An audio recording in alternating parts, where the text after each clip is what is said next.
Welcome to the Profitable Plate Podcast with your host, James Mendez, CPA.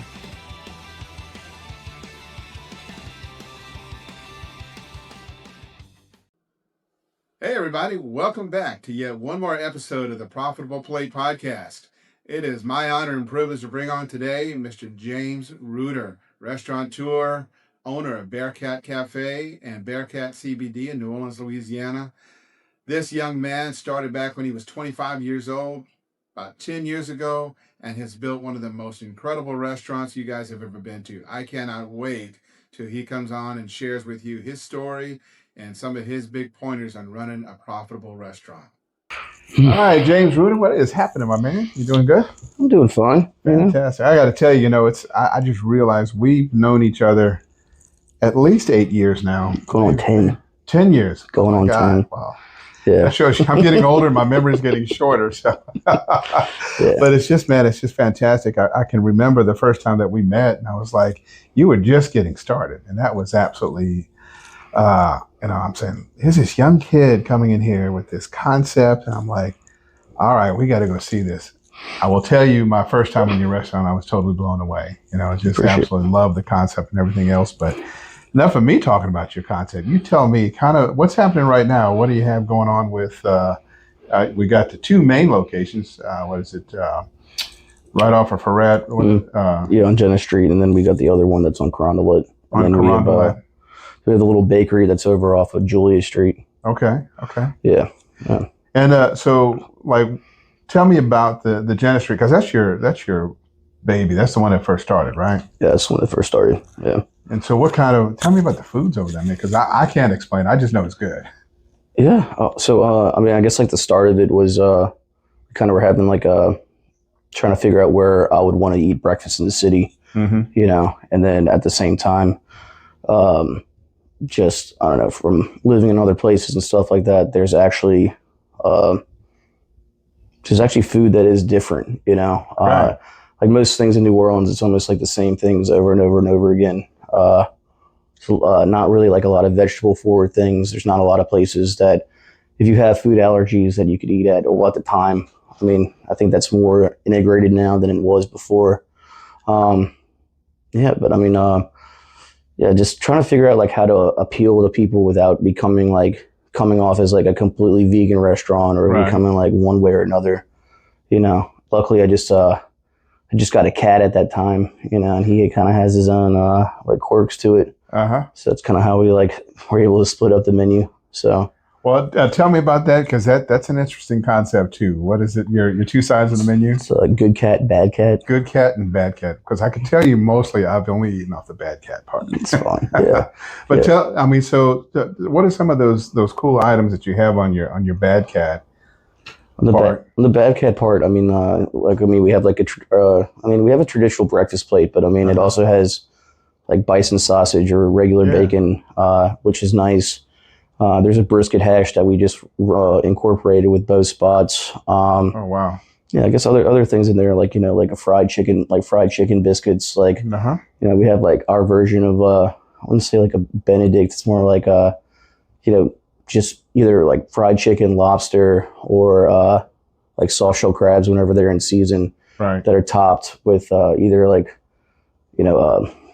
crawfish gravy, some kind of crab dip situation that we do, and then also the other one that's this butter, kind of Nashville hot sauce, but Louisiana style thing that's with cream spinach and egg on it. Okay. Yeah. Wow, that's just.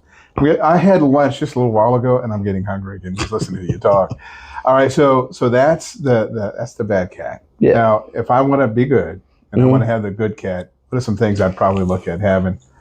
So we have a vegan vegetarian side of it all, and that's kind of where that part is. We have we have a vegan Bearcat. We source tofu from it's an in-house tofu that this lady makes on the West Bank that goes to all the Vietnamese stores and things like that. Okay. Yeah, so she's been working with us for about 6 years. Yeah, it's just kind of more plant-based options that kind of give I guess more vegetable forward. like cheese made out of like cashew and stuff like that. But like it's approachable. Like basically, we tested everything out with the people that work with us, and no matter what side of the fence you're on, it's just good food, like like more like vegetable forward things. Okay, I got that. Yeah. Well, next time I'm there, I will try the Good Cat. Sure, I promise. Yeah. So now you open up the other location sometime after open up the Genistry. That's over on, where's that at? Carondelet. Carondelet, okay. Yeah. And how different is that from the spot at 845 Carondelet is it's a lot more space. So Genistry, opening that up, we had like 120 and change to start it, which I don't know. I don't think you could do that nowadays. Before it was, it's interesting. So it was a health spa that used to have a pool, and then it became then they filled the pool and they put a spot called El Patio in there. Really? And so it was kind of a mess. Okay. To start that up, we had to kind of redo the entire thing into our vision. And that was I guess it was like a $350,000 project. And we just opened that up right before COVID. So that was a mess. And then we, when COVID hit, we had to close that down for a minute. And we crawled back from, we only had like $11,000 in the bank account. And we got it back to level, which was a lot of work. But the menus are pretty much the same. It's just that one restaurant has we do burritos at one restaurant, and then we do quesadillas at the other one. Okay, gotcha. Yeah, and then allow the people that cook with us to kind of put their input on just certain dishes, and just a little variety, a little bit of their own touch to the okay. Yeah, but nice. we still use the same plateware and everything else from Mary Marquine out of San Francisco. I remember that. It was one of the first things I noticed when I went to your location. I said, man, look at this. I mean, I'm not one to notice that stuff. Yeah. My wife, she would notice everything. But I saw it. It's like, this is freaking incredible. I love this stuff. And I even asked you about it because you told me you had some lady over there. And, was it California or Oregon? Yeah, it's called out of San Francisco. Yeah. No, absolutely. It's beautiful stuff. And so the Carondelet location, is that a dinner option as well, or are you still just breakfast and lunch? We did have a dinner option a while ago. That was when we were trying to crawl back, and then I don't know. That was a pivot point when we opened up Le Chat Noir. But I don't know. That was an interesting project right there, just because right after COVID, and then I don't know. Just we never really got back to where we needed to go to, and also.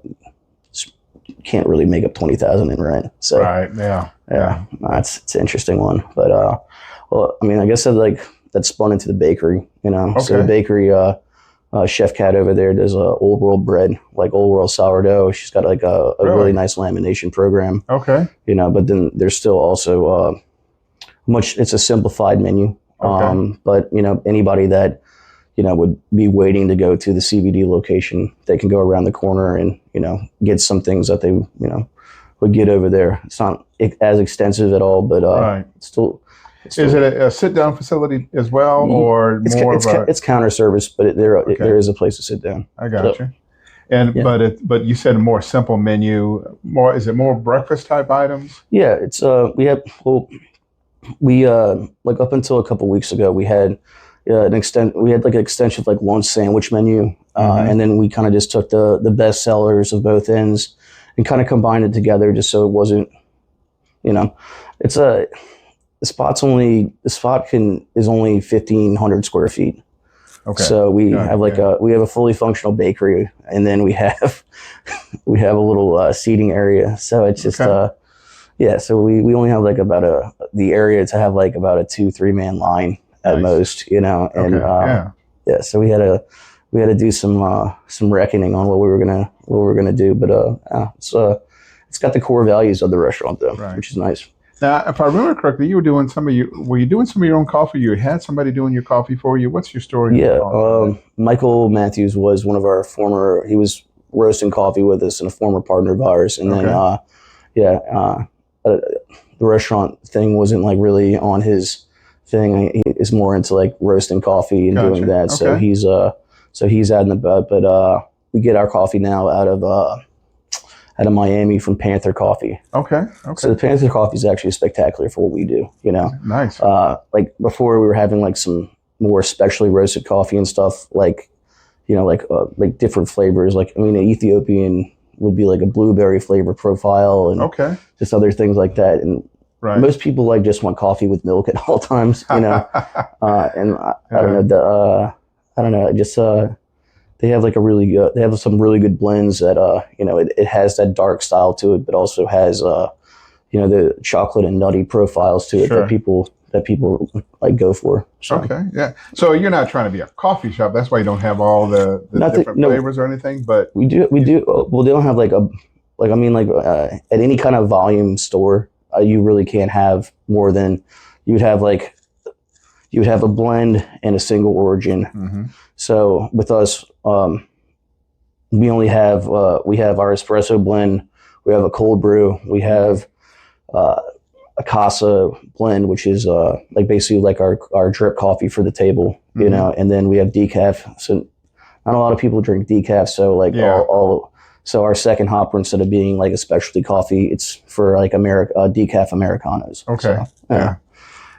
That's kind of like drinking non-alcoholic bourbon. It's there, it's there, but I would either way, I would have I drink coffee because I enjoy the caffeine effect from it for sure. Yeah. Good. So, it's some really great establishment that you got going on, but I think about, you're a young guy, so obviously there was a period of time of working up to this. What were some of the things you were doing prior to owning your own place? A lot of movie and TV show catering. Okay. Yeah. So that was the main thing. And then like kind of leading into that, I worked at a couple of restaurants locally in the city as well. But so it's mostly movie and TV show catering. But then there's a point around like 2013, where they decided they didn't like the tax credits. They didn't like what was going on. So they removed the tax credits from that. So overnight, basically, we lost an entire industry. Wow. So we're at that point, we're just kind of like, it's flat. It's either you move into doing something else, or, you just kind of take whatever you can get, and I don't know, it's just not conducive to living life, especially I was 25-ish at that point, and then 27 opening up the restaurant. So, yeah. Wow. And so had you always kind of had in the back of your head maybe of open up your own place like that? Yeah, for the most part. Yeah. I really did like the movie aspect, because I knew that every day, like what I was going to do, because we'd have an event later, or we would have like 2-3 drop-offs in the day, and that was consistent to what we were doing. And then all of a sudden it kind of wasn't there. And, I don't know. I've always talked to people, and they were like, restaurants, they're not consistent, as far as like your business and everything else goes. The slide during the summer is significant. In the years past, I guess we're on the cusp of like going into August.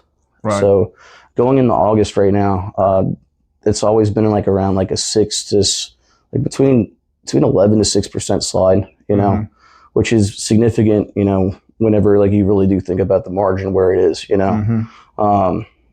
And when you say using the term slide, you meaning like a dip in business and stuff happens, right? Yeah, per year. Okay. And then but it's been difficult just with wage increases, and also the increase in food costs, Yeah. So it's like, take a bag of coffee. A bag of coffee was about $12.50 a couple years ago. Now it's like creeping up onto $19, Is that because of the pound, tariffs or anything like that? Did that have any effect on you? No. Just coffee and in general? No, I think the tariff thing has pretty much been like disproved. The only thing I noticed is like it costs more to move some things around, like say like all the so we do a lot of drinks in glass bottles. Okay. I don't know if that's something that you've ever seen that we do. I have not seen that. Yeah, so we have like a tea program, and also like some bottled coffees and things like that. But so we have 16-ounce like glass juice bottles that we fill everything up in, you know. So it's kind of, I think it's nice on their own, but there's a lot of like work that goes into each of those. But when we first started, those are at 47 cents plus the lid at 7 cents.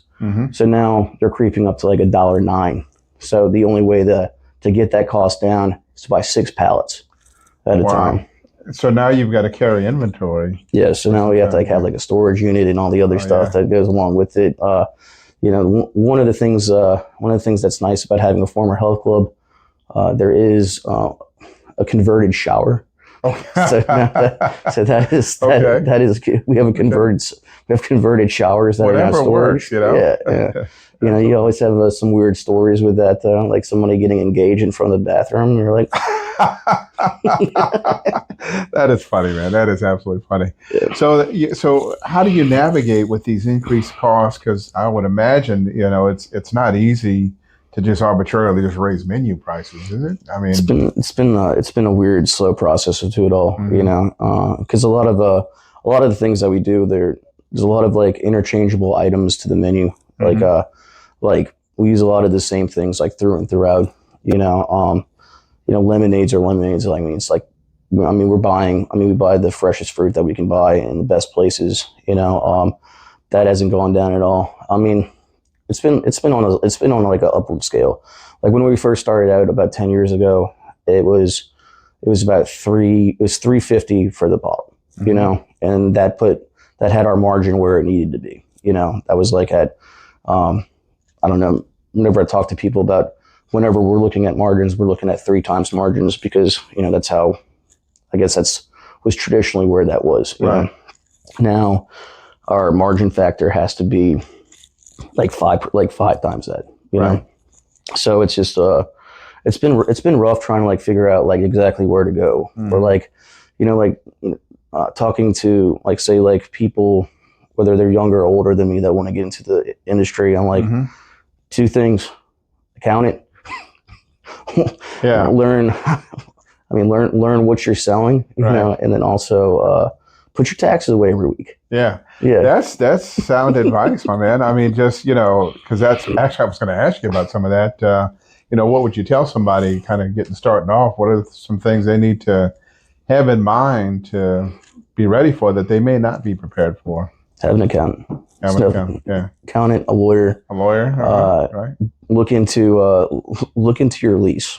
Look into your lease agreement, because I know it's like an exciting thing. Make sure that you're going over the entire thing. Make sure that you don't there's like no caveats that are down the road. I don't know. I mean, I was talking to, since we just went to the LRA, I was talking to a friend of mine. So his wife is, I guess she does a lot of work with like IHOP and things. So she helps them set up franchises, but you can't have an IHOP franchise without being $2 million liquid. Wow. Okay. Like extra. Like just cash in the bank, just hanging out. Liquid, just hanging out. Like not going anywhere else. Okay. I mean, that's a big hit. That's a move right there. It is. You know, I mean, I don't think a lot of people have. No, I don't know very many people that do. Yeah, but I mean, at the same time, though, it's like, you know, when you look at franchise opportunities and things like that, I guess you don't really understand the fact of like they're setting you up in some kind of way, and they're like, you're using our name, our likeness. You supposedly can make money out of this, but you know, you can't see the foreseeable future that goes on. You know, but I mean, I think that starting a restaurant at this point right now, I think that, you know, whatever your build out's going to be, you know, I can't say like our first build out cost us $65,000. You know, I mean, we didn't do a lot. I mean, we had the white walls and everything else, but now you were heavily involved, if I recall right, in the whole look, the feel, and everything of the restaurant, right? Yeah, I did the whole thing basically. Yeah. I was able to hire, also get a good architect. Our architect was not great. Right. Our builder, not great. You know. Okay. We won't name names, but make sure you got a good one. It was a rough one on that one. Yeah. But we were able to get in. I found like a really great Dale, who does great sheet, that does like great metal work. He was able to put in our hood system, the code, and everything else. Okay. So I mean, think about this: in 10 years, a $20,000 hood system now is $50,000. Wow. Yeah, you know, That's and incredible. then, you know, trying to save money or to buy all of our equipment was like $40,000. The same equipment buy nowadays is like 73,000. Wow. So double in cost. Yeah, That's absolutely incredible. Yeah. Especially the way that the metal price has like kind of like fluctuated through the years, you know. But yeah. So what were some of your biggest challenges early on that you had to deal with that you recall? I mean, besides life challenges, it was like just general life, right? Yeah, no, it was the day we tried to open up. The day we were opening up, I found the girl that I was dating had cervical cancer. Oh my gosh! So she died within like 7 months. That is tough. No, it's tough to try to do both at the same time. Absolutely. You know? So caring for somebody and dealing with that, no, absolutely. And then where we got pushed into opening though, we opened up in April. Mm-hmm. So right around Jazz Fest. So basically, we only had about 6 weeks to intake money, you know. So and then we had to deal with the whole summertime. Yeah, and the summertime kind of went down, and then you know, at least like at one point in September, I guess we got mentioned by local media that we were open with 10 other restaurants, and then we had some people come through and come check us out because we weren't on for Red Street. Right. We were like kind of off to the side, right? Yeah, and then we couldn't get a permit to hang the sign. Oh wow! Yeah, that's a challenge. Yeah. But we finally get the sign up and everything else, and you know, and then I mean the food. People caught on with the food, which was nice, you know. Yeah. Which is the most important thing, and I mean our front of house staff has had we've had turnover through the years, but like I mean, of course with COVID, I mean everybody had to get, you know, government furloughed or whatever. Well, tell me that's an interesting story that you have too for COVID is that, I mean, you guys survived nicely. I mean, because if anything, I mean, the first thing to shut down during COVID was food service. Yeah. You know, inside food service, which is, you know, that's how you make a living. Right. But you guys survived that, which was pretty incredible. We just did to-go food the whole time, you know? I mean, we had like a staff, you know, as much as we could. Mm-hmm.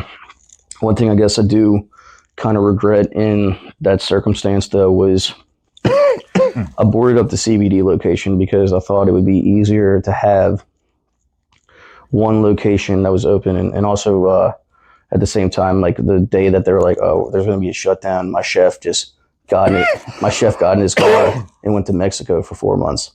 Oh, wow. Just went to Mexico. Yeah, he's like, He's like, I'm not staying here for this. That sounds like a song or something. Headed to Mexico. Yeah, no. Oh my God, you know that's the. I mean, was Mexico any better? I mean, I don't know. It sounded better according to him. So I mean, like, yeah. And so, but you survived it. You pivoted. Yeah, that's the biggest thing. Is so you didn't let this get in your way. You figured out a way to make it work, and it worked. I mean, you can't just like, go into, you know, like a lot of debt. I mean, having like 3 years of the first restaurant going and then, you know, the work that we had done for that and then, you know, taking a $200,000 loan out. I mean, it's not really an option, you know? So we had to get that together, you know, I mean, hindsight, I mean, we were able to pivot in the ways that we did, you know, reopen up the CBD. I was cooking food by myself for the first couple weeks, and then we had like a 3-man team, and then we kind of got some people together. You know, it was I don't know. It was really hard to get our people back because like the $900 subsidy was crazy. It was tough, yeah. And I'm like, I can't pay all $900. Yeah, no. I mean, it was living well. I mean, in a way. I mean, I understand, and I think it took a while to get a lot of the service industry back because of a lot of the subsidies and things that came in, right? And then a lot of people moved too. Like it was kind of interesting seeing the way that everybody's mindset had kind of changed. Right. You know, because it went from like a high of being in Mardi Gras. Like Mardi Gras, everybody was making money at that time. Mm-hmm. You know, like I guess everybody had gotten sick during Mardi Gras. No one really knows what was going on. And then you know, kind of like it really didn't level back out. I guess, you know, it took like 2.5 years to actually get a staff, you know, start moving kind of normally, you know? Yeah. So, I mean, people are coming back because, I mean, New Orleans has, you know, the black hole effect. You know, you're going to leave, you're going to come back, you know? You know, you're absolutely right on that. You know, it's around here, family doesn't move far from each other. So No. it's just kind of how we are. I mean, that is true. Yeah, absolutely. Now, my feeling is I know you've talked about maybe some holding issues with staff and stuff right now, but you have a pretty core staff right now, don't you? Like a team that has been with you for a while. Yeah, yeah. You know, one of my managers at the CBD, she had moved up to Memphis. What's the other one? Nashville. She went to Nashville. Not Nashville. She went to Nashville, and you know, she was with a larger group, and she came back down. So she's been doing a great job. Edwin, my general manager over at the Jenna Street location, Mm-hmm. he's been with us almost 10 years. Like, so just almost as long as you've been open. Yeah, he got there 2 weeks after we opened. Wow. Okay. You know, stuck with you. That's awesome. Yeah, we have old man Rob. He works on stuff around the building. We don't let him talk to customers too much. Yeah. But I like it, old man Rob. I mean, he's probably a fixture. I mean, kind of, yeah. We had one instance. So we have like a pretty strict rule of like we don't seat incomplete parties, especially on the weekend. Uh-huh. And then somebody sat themselves, and he decided to, as embarrassing as it is, I had to play damage control like very, very, very quickly on this. But he threatened to call the police on them, and I'm like, man, because they precede. You gotta. That's dedication, though. I mean, he's looking out. Sure. Yeah. So I'm like, we know how I'm just like on, like, you know, he does some projects around the place. Good. Yeah. Well, I mean, that's pretty interesting because I can tell you, I think from what I understand in this industry, it is a transient industry. I mean, people are kind of like going not just from restaurant to restaurant, but sometimes city to city. You know, they're just kind of moving around quite a bit. So yeah, being able to maintain staff like that, that's pretty impressive. So there's obviously some secret sauce or something that you feel. I think you make it just a good environment to be in. Try to. I mean, there is a lot of work. I mean, it is, you know, it is sometimes like it's a war of attrition, you know, like they, like on the weekends. I mean, they're like the uptown place, they know that they're going to do, you know, between 350 to, I think the largest capacity they could do is 450 people, which at a 19 table restaurant is, and it's only 900 square feet of actual usable service space. Well, there's a 150 foot patio. You know, I have people that email me all the time, and they're like, "Can it just be bigger?" I'm like, "No, it can't be bigger. It cannot be bigger, right?" Yeah, right. Yeah. No, and the downtown location can do up to 600 people. Do you ever do? I know you did for us. I feel like it might have been almost a special favor, like a big event that we had. But the one upstairs, yeah. Yeah. Do you still kind of do some of that stuff? Every now and then. Okay. You know, it's gotta feel right. You know. So you don't actively go and seek it, but if the right situation comes up, you'll do something. Yeah, I mean, most of the time people do want to use the place like on a Saturday, and I'm like, I can't rent it out to you on a Saturday. Yeah. You know, like I want to, you know, but we can't feasibly do it. It's just not something that's possible. You know, but I do like doing I guess one of the individual perks, like I've had like I guess about 6 different people that work with us. I've let them have their wedding over there, so they don't have to spend, you know, $20,000+ having their wedding. Very nice. Yeah. Yeah. No, it's hugely generous. Yeah. No, absolutely. That's great. You know, just like pay for food, pay for the staff, and then, you know, that's great. You know. It's an awesome location. I think, you know, anybody that sees that is like, wow. And that's probably why you get like, can you do more space? This big old huge patio that you have. People get freaked out when they see the upstairs. Upstairs has you know, I love your upstairs. Yeah, it's nicely curated. It's got a good vibe to it, you know. Definitely. Nice, big, beautiful bar. Yeah. Absolutely. No, that's some good stuff. So you've created this really nice 3 locations right now. Mm-hmm. What are some plans coming up? Any thoughts on any expansion, either around this area, in another city, or anything? Any thought like that right now, or just kind of? I really don't know, just because it's more that's like a money thing than anything. Right. Also, like trying to get money right now from the bank, quick money is expensive. It is. And that's something that I don't think a lot of people really look at all the time, Right. just as far as like how expensive the money is to what you're putting into it, how that's going to negatively affect, the business and everything else. I mean, we were able to buy the CBD building, which is, that's great. Right. That's a step in the right direction. Right.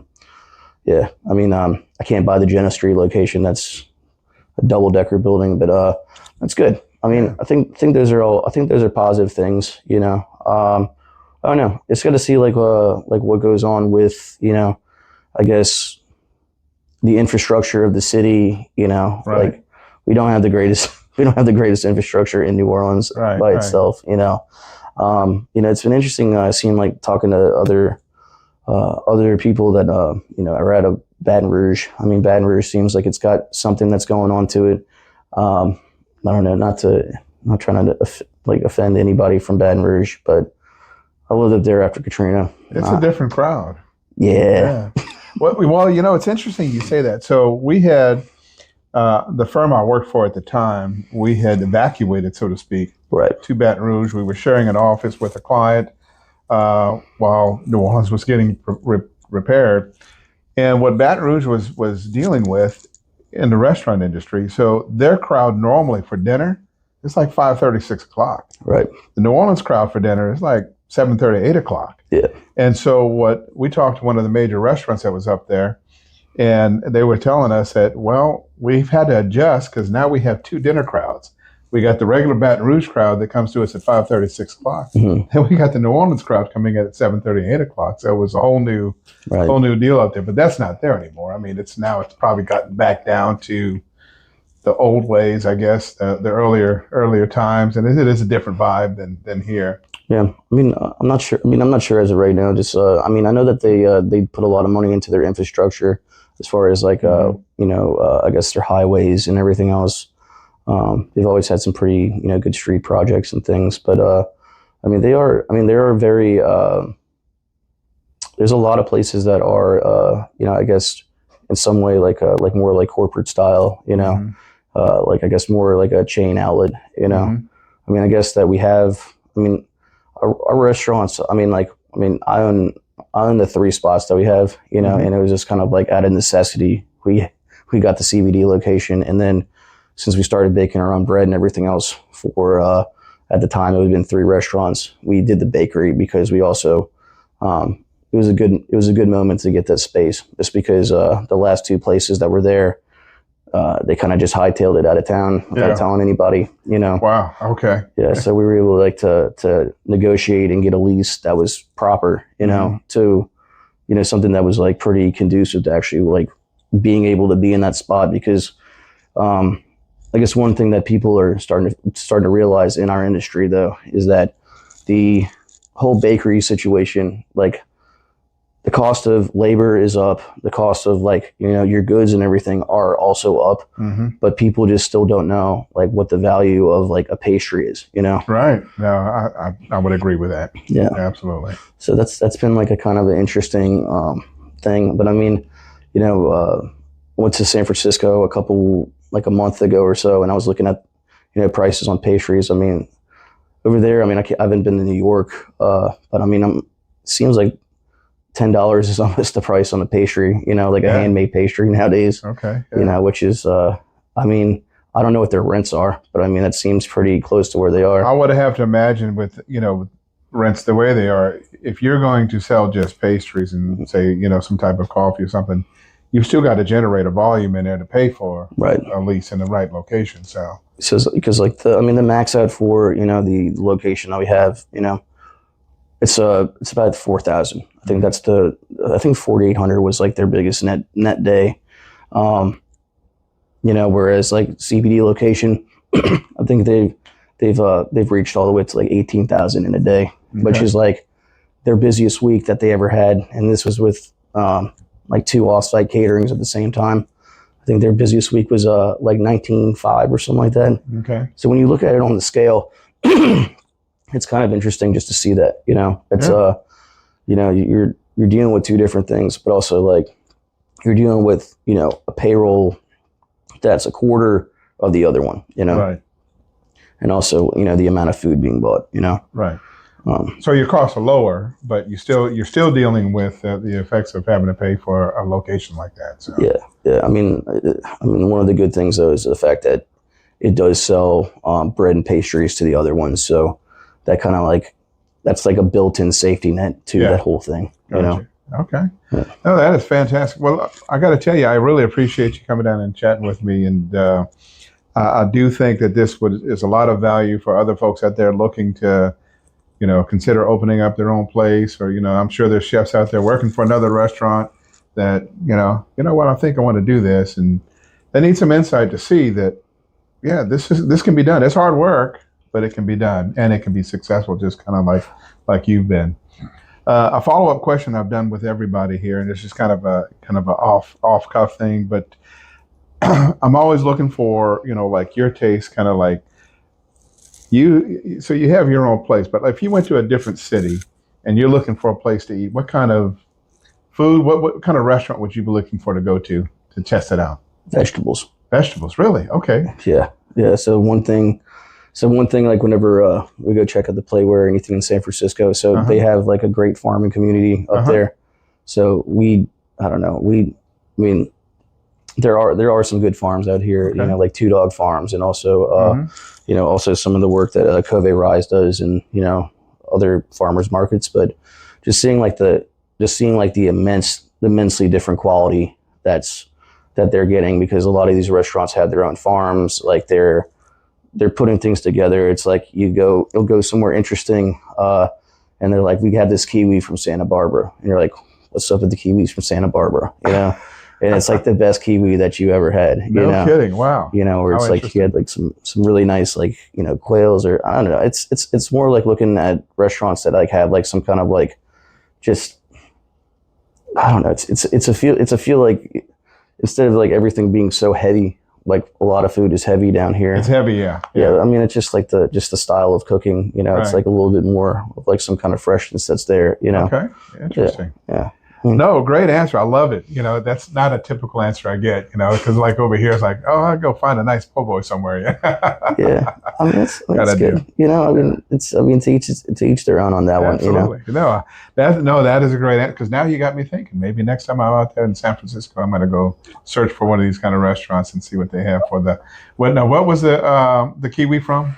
Santa Barbara. Santa Barbara kiwis. I'll have to keep that in mind. Yeah, like like some weird local anchovies or something like that. But, all good things. Good deal, James. Again, appreciate you coming by, man. Thank you, my friend. Yeah. All right, guys. Well, I hope you guys enjoyed this episode, found it informative and useful, and be sure to be tuned in, subscribe to us, and keep an eye on who our next guest is going to be. It'll be a nice surprise for you. Keep on coming back. See you soon. You have been listening to The Profitable Plate, presented by Reuter Partners, providing restaurant owners with solid business advice, tax strategy, and back-office accounting.